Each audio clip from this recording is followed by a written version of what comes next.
हेड़े रही सलाहूं वरी कहिड़ियूं थो ॾे बसि आई चवंदा आहिनि त कां वियो मोर जी चाल सिखण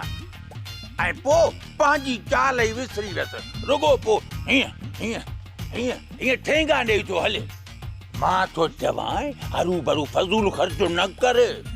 आथर मटाइण सां गॾो घोड़ो कॾहिं थियो आहे न थींदो वाह ख़बर वाह तूं सुठो आहीं बाक़ी मुंहिंजो मिर्चण पुट खे तूं गॾो थो चवे मुआ ज़रदे जा रंग तो पंहिंजी शिकिल ॾिठी आहे ॼण मुरली चटणी में किरी पई आहे अम्मा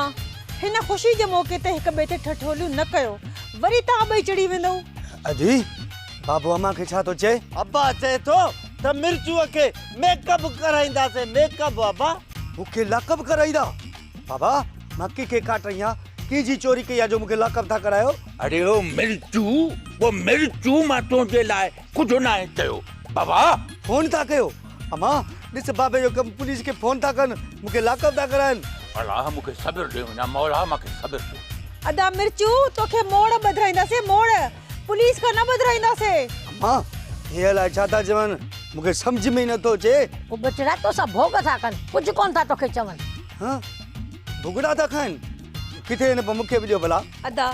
शहर में हो न हूंदा आहिनि जंहिंमें घोट ऐं कुंवार खे सिंगारींदा आहिनि हा इहो बटी पार्लर अदे मिर्चू खे इन तां ई तयारु कराए अचो जी भाॼाई परी खे शहज़ादो लॻे शहज़ादो अदी हे ॾिस हे मुंहिंजो तोसां वाइदो आहे अब्बा तूं तॾहिं हे वाइदो आहे तोसां